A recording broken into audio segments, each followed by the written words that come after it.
How are we doing, folks? Good evening. I could not have been more on time then. Bang, straight away on 10 o'clock, and straight in is Kat. Kat, not seen you for a while. How are you? Good to see you this evening. Let me just sort my screen out a bit better here so I can see who's joining us on the scope tonight. Good evening, everybody. Fanny's here. Seeing people join now. We're going to give people a few seconds as usual to join. Kat says she's good. Lots been going on. Amazing. Good to hear. Let me know how things are going. Carl, good evening, mate. Great to see you here. We're mixing it up a bit tonight, guys. This is a little bit different because normally on a Wednesday night we would have a bit of a motivation and mind hack session, as we do on a Monday, and then we have a book club on a Friday. As I mentioned on the last scope, things are changing, but for the better. I think this is going to be a little experiment I want to try out. Nina, good evening. Great to see you. So from now on, yeah, how it's going to work, just so we'll test it first, see if people are happy with it. But I'm going to scope on a Monday and a Wednesday. We're going to do mind hacks and motivation, or motivation and mind hacks. I always get it mixed up. I say it like different ways around. Motivation and mind hacks on a Monday, book club on a Wednesday, and then on Friday, from this Friday, which is very exciting, I'm going to be releasing a weekly podcast via iTunes, which is a mini motivation and mind hacks. It's a 5-minute Friday episode basically that will be delivered directly to your device for listening on your iPhone, your iPad, your iPod, whatever, your computer every Friday from here on out. There's going to be a bite-sized motivation and mind hacks episode that you'll be able to, hopefully will inspire you, motivate you, enrich your belief in yourself, your potential, make you take action, and you'll be able to listen to that every Friday, and hopefully it'll just inspire you going into the weekend and for the following week, so that you've always got stuff to propel you forward into the weekend. So it means tonight we've got a new book. It's a little bit early because it's only the 30th of March, but we've got April's book. Now this book, guys, has sat on my bookshelf for 2 years, right? A friend of mine, a mentor of mine, told me to get it 2 years ago, and I never got round to reading it. Give me some hearts if you've done that. Who's with me? Who's bought a book that they still haven't read, or who's got a DVD? All the hearts are coming through. Who's bought a DVD still in the wrapper? And now we don't even have DVDs. I've got some DVDs over there that are still in the cellophane. I don't have a DVD player anymore. Like, they're years and years old.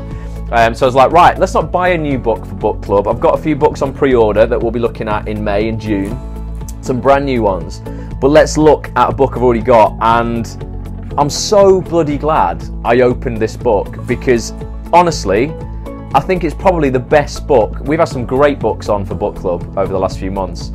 I think this is probably the best one. It's so good. I could do a year of this for book club. There's so much in it. It's by a chap called Jack Canfield. It's called The Success Principles.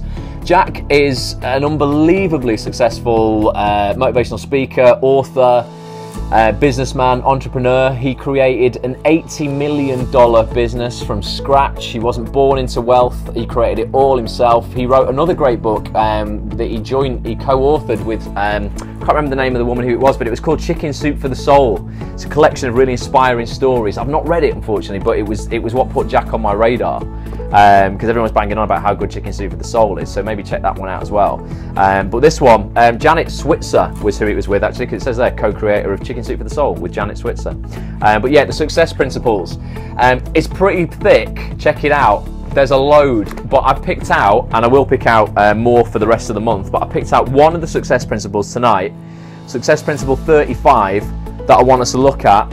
It's called 99% is a bitch, 100% is a breeze. And I absolutely love the way that he describes this in the book, and it all comes down ultimately to commitment. Okay, now I know we're all committed, of course we are. You're committed, by turning up here and watching this scope. I know everybody here is generally a very committed person, committed to the cause, committed to their goals, committed to success.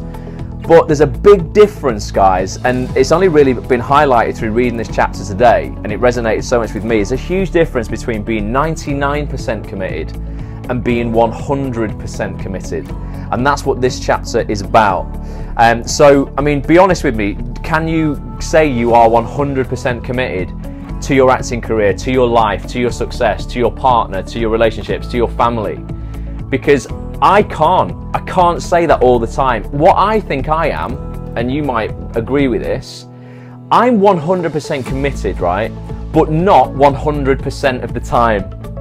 And that's my problem. So I will, you know, I will be less than 100%. Maybe that is only 99%, but as you will see, that extra 1% can have a huge impact in your life. So sometimes as actors, we feel we're doing everything in our career that we can do. For those who are watching The Scope who aren't an actor, aren't actors, whatever your career is, you'll be, you know, you'll feel you're 100% committed to whatever it is you're doing. But you will always be able to do more. I'm sure there's lots more I could do, says Nina. I agree, and there's definitely more I could do in everything. I mean, in everything, in getting messages like this out there, which I'm really passionate about, in my acting career, which I'm definitely, you know, hugely passionate about, in my online businesses. I know that I'm not flat out all the time. I'm not 100% every second of the day, and we need to kind of remind ourselves of the importance of that. And you might only be 100% committed to one thing at a time, and that's cool. You can't probably be 100% committed to your physicality as well as your business, as well as your relationship, all in the same moment. But whatever it is you're after right now, whatever that next goal is, or that next little, you know, mini goal for the overall picture, we need to start getting 100% committed to that. And that's what I want you to kind of remind yourself of as we read this. What you're after right now. And if you are maybe only putting in that 99%, and I'll show you, well, Jack's wise words will illustrate the difference between that 99% and the 100%. He starts off and he says there's a difference between interest and commitment, okay? When you're interested in doing something, you do it only when it's convenient. When you're committed to something, you accept no excuses, only results, okay? And that, I was like, that totally makes sense to me from the off, right? In life, the spoils of victory go to those who make 100% commitment to the outcome. To those who have a no matter what it takes attitude. They give it their all, they put everything they have into getting their desired result. Whether it be an Olympic gold medal, the top sales award, a perfect dinner party, an A in microbiology, or their dream house. What a simple concept this is. Yet you'd be surprised how many people wake up every day and fight with themselves over whether or not to keep their commitment, stick to their disciplines, or carry out their action plans. How many days over the last 3 months have you woken up and gone, oh, is it worth me carrying on in this acting industry? Am I ever going to get anywhere? How many times have you questioned it? Because I've done that. I'm first to hold my hands up. You know, I do that definitely, where I'm like, you know, I start doubting my belief sometimes, which shows, you know, even if it's that 1% micro lack of commitment. Be honest with me if you've had that experience where you're like, oh God, you know, I feel like I'm treading water, I'm trying everything and nothing's happening. Nina says yes. I think we all do, Nina, if we're honest, because we're just human. And that happens, and sometimes when we're not seeing results, that happens to us. It does go through your mind now and again, says Kat. Yeah, definitely. It's not an everyday thing, of course not, but without a doubt, you know, you might feel sometimes that you're on fire and you're on top of the world, and then bang, you'll hit a brick wall. And then you'll just go, oh, it just knocks the wind out of you. And it's like, you know, everything, you start questioning everything, you start doubting stuff. So, you know, as he says, you know, people fight with themselves every day whether to keep that commitment. Okay, so he goes on to talk about the no exceptions rule, and you'll understand this, right? Successful people adhere to the no exceptions rule when it comes to their daily disciplines. Once you make a 100% commitment to something, there are no exceptions. It's a done deal, non-negotiable, case closed, right? Over and out. If I make a 100% commitment to monogamy, that is it. I never have to think about it. There are no exceptions no matter what the circumstances. It ends the discussion, closes the door, permits no other possibility. I don't have to wrestle with that decision every day. It's already been made. The die has been cast. All the bridges burned. It makes life easier and simpler, keeps me on focus. It frees up tons of energy that would otherwise be spent internally debating the topic over and over and over, because all the energy I expend on internal conflict is unavailable to use for creating outer achievement. So the days where you are waking up and going, oh, can I carry on? Should I carry on? Is this the right thing for me? Thought I was 100% committed yesterday, I don't feel committed today. All that internal conflict is robbing you of energy that you could be putting in to that commitment, effectively. That's the thing that's taken away from that 100%. If you make the 100% commitment to exercise, for example, for 30 minutes every day, no matter what, then it's settled. You simply just do it. It doesn't matter if you are travelling, if you have a 7 a.m. television interview, if it's raining outside, if you went to bed late last night, if your schedule is full, or if you simply don't feel like it, you just do it anyway. And he says, and this is what you'll all have in your life, I'm sure you will all have this in your life, it's like brushing your teeth when you go to bed. You always do it, no matter what. If you find yourself in bed and you've forgotten, you get out of bed and brush them. It doesn't matter how tired you are or how late it is, you just do it. Who has that? I have that. I'm pretty anal about my teeth. And I get into bed and sometimes I'm like, oh, or sometimes I'll be reading in bed before I'm like ready for bed. And I'll get so kind of like drowsy. I'm just exhausted. I just could fall asleep without even turning the light off. I don't even want to get out of bed and turn the light off. But I'm like, I haven't cleaned my teeth. Not had that ritual before bed. I just get out, clean my teeth. Unfortunately, it normally wakes you right up, so you're no longer tired. It takes you ages to actually get sleepy again. But yeah, you get up and you just do it. So there'll be things in your life in the morning, making breakfast, you don't question it, you just get up and you just do it. You take the dog for a walk, you don't question it, you just get up and you just do it. And it's applying this principle into the other areas of your life and the goals that you're after right now. So the next little section is called Only on a Full Moon, and it's about one of Jack's friends. He says, my mentor, Sid Simon, is a successful speaker. Warren, good evening, son.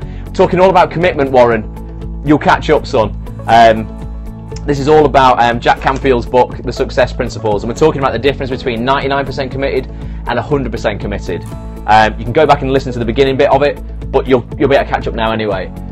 Good evening. So Jack says, my mentor, Sid Simon, is a successful speaker, trainer, he's a best-selling author and a poet who splits his time between Hadley, Massachusetts in the summer and Sanibel, wherever that is in Florida, in the winter. When I was a graduate student at the University of Massachusetts, Sid was the most popular professor in the Department of Education. One of Sid's highest priorities in his health and fitness, at 77 years old, he still bikes on a regular basis, takes supplements, eats healthy foods, and oh yeah, he allows himself a bowl of ice cream on the one day a month when there's a full moon. So he'll only allow himself ice cream when there's a full moon. Even at 77 years old, he's super fit. Now he says, when I attended Sid's 75th birthday celebration, over 100 of his family members, closest friends and adoring former students came from all across the country to celebrate with him. Dessert was the standard birthday cake and ice cream. Only one problem though, there wasn't a full moon. To cajole him into giving himself permission on this once in a lifetime, 75th birthday special occasion, 4 people who knew of Sid's commitment dressed as moon goddesses, mental, and entered the room carrying a huge full moon made out of cardboard and aluminium foil, so there would be a virtual full moon for Sid. But even with all that loving persuasion, Sid stood firm on his commitment and declined the ice cream. He knew if he broke his commitment this one time, it would be that much easier to break it the next time he was offered ice cream. It'd be easier to rationalise, justify and explain away his commitment. Sid knew that a 100% commitment is actually easier to keep, and he was unwilling to undermine years of success for other people's approval. We all learned a lot about true self-discipline that night. So what do you have? Let me know. What do you have in your routine or on a weekly basis that you simply can't go without? For me, it's that, I know I talk about it a lot. People go, oh, you didn't tell us that, Ross, when they're being sarcastic. I run that half marathon every Sunday. It's religion. I do it. I bet they were peed off with all the effort I know they've gone into all that work. They've got the full moon. They still wouldn't have it. And for me, it's non-negotiable. It's non-negotiable. Anything could come up, unless it was like the health of a family member or something like that, and I had to rush them to hospital or something like that. I drop everything for things like that. But it's non-negotiable. Anything else could come up, I'm doing that run. That's, unless Steven Spielberg maybe rang me and said, do you want to be in Jurassic Park 5 or whatever. Don't know why Jurassic Park. But yeah, it's non-negotiable. What have you got in your life that's non-negotiable? Even if it's as simple as brushing your teeth in the morning, flossing your teeth in the morning, flossing your teeth at night, you can't go to bed without it. Gym classes for Nina, that's a great one. So it's just non-negotiable. You've committed to it, Nina. You don't question it, you don't doubt it, you just get up and you do it. And there'll be some days you feel like shit, and it's raining outside, and it's dark. If you were 99% committed to those gym classes, you would rationalise it and dress it up as practicality. Oh, well, it's raining, shouldn't really be driving in the rain, it's dangerous, I won't go to the gym. But you're committed, so you don't question it, you do it. I have to shave in the morning, so Warren's a clean-shaven man. I get a ginger beard, which is ridiculous, so I trim mine. I don't clean shave it off. Brown hair, ginger beard, weird. Some throwback to some kind of Nordic times of yesterday. But yeah, so Warren has to have a shave. Turning up to work, sadly. Okay, well, you know, that's a commitment, Kat, and it's a great commitment. It's discipline. If you weren't disciplined, which is like a huge principle of success, you wouldn't turn up for work. So celebrate that. You're disciplined, and that's great. And hopefully, you'll be doing work you enjoy, or if you're not now, you'll address that and you'll commit to raising your standards and seeking out a job that you do want to turn up to every day. But there will be those things that are non-negotiable, like Sid's ice cream. He wasn't going to break that, okay? And for me, it's the running. You know, for you guys, you've got that as well. Again, we need to start applying those principles though to our careers or whatever it is that we want, even when the wind is knocked out of our sails. Don't question it, just do it. So the next bit, no matter what, there's not much left, but it gets really interesting at the end of this chapter. Stay with me. It says, Dr. Wayne Dyer, internationally renowned motivational speaker and host of the PBS show The Power of Intention, is another friend of mine, of Jack's, not mine, who has made a similar commitment to his health and fitness. For 22 years, Wayne ran every day for a minimum of 8 miles, every day without fail. Wayne has been known to run up and down hotel stairwells and hallways during freezing weather in New York, and even up and down airplane aisles during international flights. Every day he had to do his 8 miles. Whether that was he was on a plane for 8 hours, he'd walk up and down, jog up and down. It'd get a bit annoying after a bit, wouldn't it? Or he'd up and down the stairs because he had to do it. Whether your discipline is to read for an hour, practice the piano 5 days a week, make 2 sales calls every day, learn a new language, practice typing, hit 200 golf balls, do 50 sit-ups, run 6 miles, meditate, pray, read the Bible, spend 60 quality minutes with your kids, or whatever else you do to achieve your goals, commit 100% to those daily disciplines that will get you there. So that's really, really powerful kind of message. Whatever it is, I want to start. Well, I'm committing now to this weekly podcast. I've got, you guys are going to keep me accountable, I hope. If a Friday comes by and I've not released this new podcast, get on my back, okay? It becomes non-negotiable. I've not even questioned it. I was like, this is what I'm doing, and this Friday the first one will be released. So one final reason 100% is so important. So this is the difference, guys, between 99, remember, you can be super committed but not fully committed. The difference between 99% and 100% is so important. This powerful 100% commitment also figures critically in other important areas. For instance, the workplace. Consider what a commitment to just 99.9% quality would mean in the following work situations. This isn't your career, it's not us as actors, this is other industries, but listen to this, it'll surprise you. So this is if people committed to 99.9% commitment. So they were almost all in by that tiniest little bit. That would mean you would have 1 hour of unsafe drinking water every month. 2 unsafe landings at O'Hare International Airport each day. So our equivalent would be Gatwick or Heathrow, whatever. We would have multiple unsafe landings at the airport every day. If those pilots were committing to just 99.9% safe landings, it would mean 16,000 lost pieces of mail per hour. Mental. 20,000 incorrectly filed prescriptions at the chemist every year. So your prescriptions you're getting, if they committed to just getting it 99.9% right, you'd get 20,000 incorrect prescriptions being filed every single year. 500 incorrect surgical operations performed each week if those surgeons committed to just 99.9% of safe operations. 500 would be incorrectly performed every week. 50 newborn babies would be dropped at birth by doctors every day. If those midwives just committed to catching 99.9% of babies, they would drop 50 newborn babies every single day. Kat's saying, crazy, isn't it, Kat? 22,000 checks deducted from the wrong account every day. If the banks, you went and paid a check in, or you gave someone a check, or you pay money in your account, whatever it is, online transactions, it would mean that 22,000 of those transactions every single... Oh no, oh my God, it's not every day, it's every hour. Warren says that could be a good thing. Well, it could, depending on whether the money was going in or out of your account, Warren. 22,000 checks deducted from the wrong account each hour. Wow. And it would also mean, this is the biggest one, if your heart only committed to beating 99.9% of the time, your heart would fail to beat 32,000 times every year. That wouldn't be good, would it? So your heart, it doesn't question beating unless you're not feeding it well and looking after it. You know, there'll be a time comes where our hearts all stop, unfortunately. It's a very cheery thing to think about, isn't it?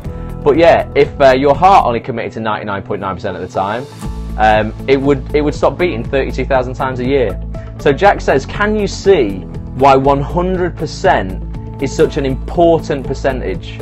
Just think how much better your life and the whole world would work if you were committed to 100% excellence in everything that you do. End of chapter. How good's that?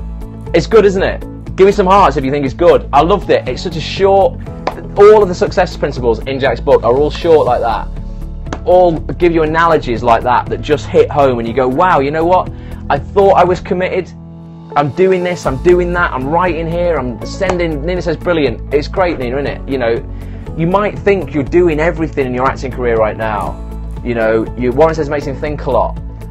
You might be writing to all those casting directors. You've got a great show reel, you've got your headshots, you've got a great agent. You know, you feel you're doing everything, but are you? Question yourself, are you? Are you only 99% committed? Because I know I am a lot of the time. I'm 100% committed, but not 100% of the time. And for me, that was a wake-up call today, reading that, and going, actually, Ross, you know what? You feel you are, you give it all this, you know, and you feel like you're winning, but could you be doing more? And the answer is just yeah. Just completely hold my hands up. I could absolutely be doing more in every area of my life. You know, everything. I could be putting out more content on the site. I could be helping you guys more. I could be helping myself more. I could be on the phone with my agent more. I could be in touch with more casting directors more. I could put up more blog posts more. I could record more podcasts. I could get out and interview more people. I could do much more. And even though I feel that I'm doing lots, am I 100%? You know, and I don't think I am all the time. Well, I know I'm not 100%. I'm definitely not 100% all the time. So moving into the rest of this week, you can always do more, says Warren. We can. We always can. And I do hear people, though, tell me regularly they're doing all that they can. And the minute I say, are you, though? They go, oh, well, maybe not. No, maybe not. But we convince ourselves that we are. Of course we do, because we want significance. We want to feel good about ourselves. So we let ourselves off. We rationalise stuff. So yeah, Thursday, tomorrow, Friday, 2 days left of this week. Do something on each of those days that's going to show 100% commitment to the cause. Whatever it is you're after right now in your life, and it might be a personal goal, a physical goal, a career goal, emotional goal, spiritual goal, anything. Doesn't have to be to do with work. Show 100% commitment. If you've got that gym class tomorrow night, Nina, and you don't feel like going, make sure you go. Although you said you are committed to those, so you will. I'm sure you will. But anything else that comes up in your life, commit to it, because there's that big difference between 99% and 100%. So thank you for watching, guys. It's interesting, book club on a Wednesday, little different to normal, so it means Friday, it's not going to be another scope now till Monday. I might start doing some random scopes, and I'm going to get involved with Snapchat. I was talking to the Bulletproof Actor VIPs, the guys who are on the Bulletproof Actor mindset program I launched in February last night on the live call that we did. I was talking to them about some really cool ways of using social media to gain more attention in your acting career, and Snapchat is going to be one of them. I'm going to run some experiments over the next month. So my handle on Snapchat, I've not started using it yet, but I've registered for it. It's another social media platform. It's all video based though, and you create stories documenting what you're doing throughout the day. It would be great if people are rehearsing as actors and they can document the rehearsal process or the show that they're in or what they're writing, you know, what they're doing. I think it's going to blow up. Well, it is. It's blowing up in every industry, and I don't see why it wouldn't blow up in the acting industry if you use it properly. So follow me on Snapchat as well. It'll be at Ross A. Grant, same as on Periscope and on Twitter. No Friday evening with Ross. I'll get withdrawal symptoms. Well, Warren, you'll still have the podcast, mate. So there will be new content still released every single Friday from me, it'll be, I don't know how, I have no idea how the approval process of podcasts work on iTunes. I've got to record it and figure it out tomorrow, but I'm 100% committed to it, and it will be online for Friday. I don't know what time they go live, or whether you push it up and it's instant, or whether they've got to approve it, anything like that. But I will put a link in the Facebook group. Nina says, thanks Ross, great scope, 100% spot on. Don't thank me, Nina, thank the man, Jack Canfield. He's a good lad. Is a podcast on your site? I don't get it. Okay, so Kat, so there are podcasts on actsonthis.tv which are industry interviews, which are exclusive to actsonthis.tv. You can't get them anywhere else. They're not available on iTunes or Stitcher or any of these other podcast kind of distribution platforms. This 5 Minute Friday, or I might call it 5 to Thrive, I'm not decided what I'm going to call it yet. It will be an Act on This TV podcast, and it'll be like 5 to Thrive or 5 Minute Friday or whatever I decide to call it. It will be available exclusively on iTunes, and it comes out every Friday. I will link to it on the site, but it won't like be a library of them on the website. It will just be on iTunes, and there'll be like, maybe banner links on the website going, get the get the latest podcast here, and you click in, it takes you into iTunes. And you'll be able to subscribe to it on iTunes, and it means every time there's a new issue, a new episode that comes out, it automatically gets pushed to your device. So if you subscribe to it on your iPhone, when you next go onto your podcast section on your iPhone, once you subscribe to it, you refresh the page and it'll show you all the ones you haven't listened to. And it's just a 5 minute. I started off, for those who have been with me from like the very beginning of these things, Nina, I'm sure you have, I started off doing these videos called Monday Motivation, and they were like 5 to like 8, 10-minute episodes I released every Monday. I did 3 seasons of them. There were just 6 episodes in each season, so it would be 6 weeks on the trot. That's how this all kind of began, and I started sharing what I was learning with the world, really. And it's kind of bringing that back, but on a much more consistent basis as a podcast. So there'll be just 5 minute bite-size motivation and mind hacks. Yes, only missed a handful too. Well, you can still get, if you go to actsonthis.tv, the new website launches after this weekend, by the way. It's going to look sweet, whole new navigation. It looks similar, but it's much more efficient, and that's going to launch next week.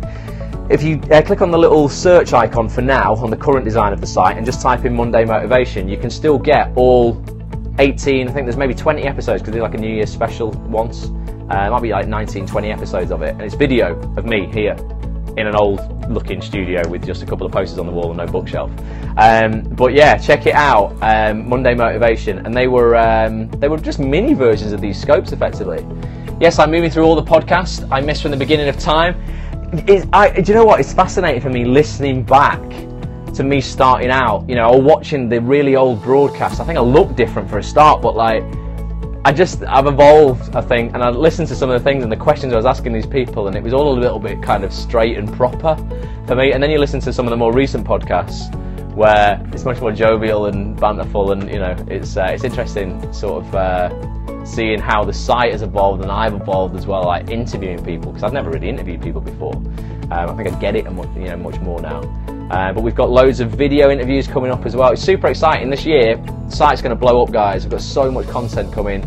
I've got some great authors who are going to be writing stuff for the site regularly. We've got all the real multicam video interviews, more live broadcasts, more podcasts. I've got David Martin for the next podcast. He casts things like Prey, Scott and Bailey. If you've got any questions for him, get on the blog. Any joy in getting an agent on? My agent has said she would do a podcast with us, and I'm kind of like, that could be a good idea, but am I being biased? Will I only ask her questions that like will like please her? Could I be a bit more ruthless with an agent that wasn't mine? So I definitely Shane Meadows. Well, we've got the written interview by Jack Thorne coming up. There's still time, although the deadline's gone for the questions. I've not submitted everything to Jack yet because I'm waiting for the new site design to launch next week, so I do that.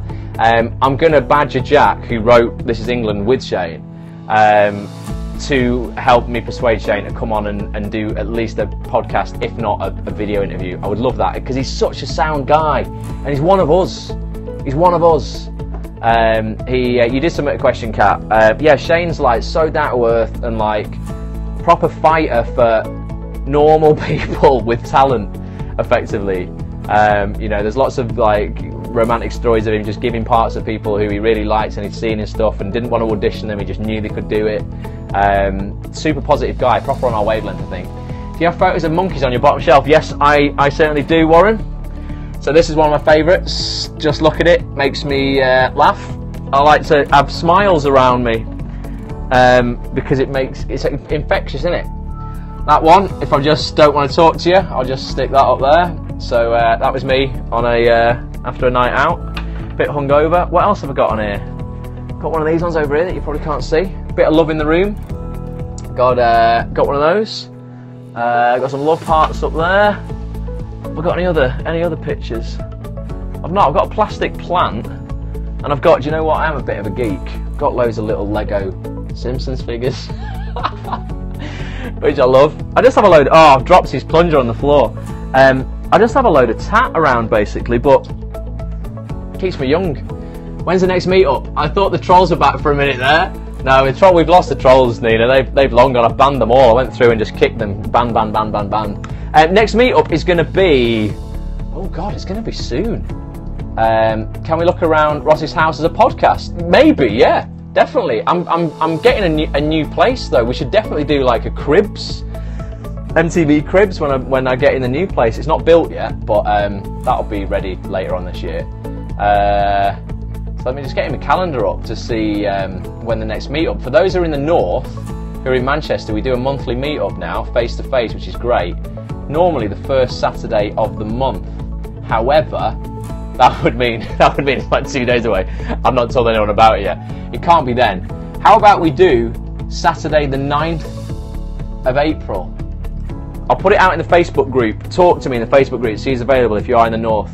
Or if you're in the south, just have a jolly up here. Get yourself a Premier in for 29 quid or whatever. It's proper cheap up north.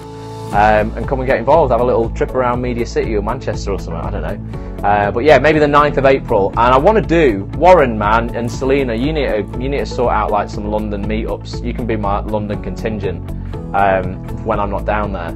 And you can run you can be like the community managers, the social community managers of Act on this southern branch, which would be amazing. Let me know if you'd be up for it. I need people representing. You know, I appreciate all the help people have given me in the Facebook groups and stuff, and the people I've made admins to have to keep bringing people in. I met up with Ruth yesterday. No way, awesome, good stuff, Nina. Where did you meet, Nina? It's gone cold, that. Let us know where you met. Yeah, I really want to. I think the social aspect of this could be really, really good. And I missed the meetups. We only started them again last month, but we had about 6 months off because of just other commitments. But yeah, by all means, if people are up for looking after the South on a regular basis, and then we'll have like super meetups where we all get together in some place. Hi Wickham at Nero's, nice.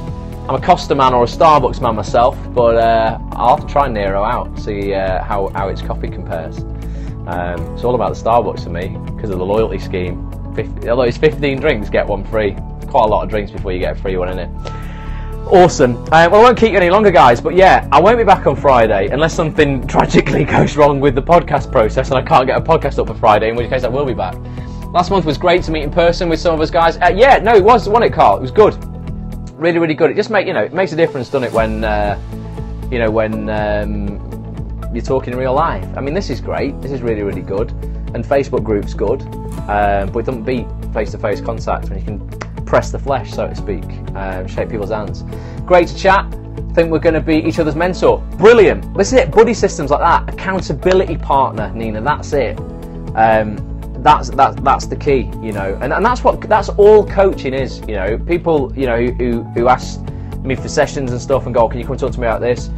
I was saying on the training last night, it's not your job as a coach to give someone the answers, so to speak. So if someone came to me with a problem and went, oh, what should I do? I wouldn't say, well, I would do this or that. Your job really is to let them sound all their ideas off you, bounce them back, give them your experience, that kind of stuff. Warren's up for coming to Manchester, which is great, and let them figure it out. You can finally meet your agent as well. Awesome. If you were giving them the answers, you'd be a consultant. That's a completely different job.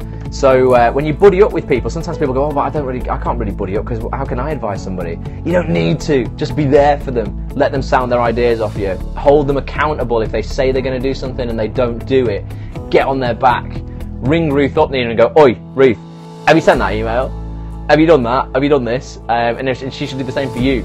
because you don't want to let each other down, you know, so you're held accountable like that. So that's awesome, and people should definitely hook up, you know, on the group, find somebody that they can do that with as well. 23rd would be amazing, hint hint, as I'm in bloody work again.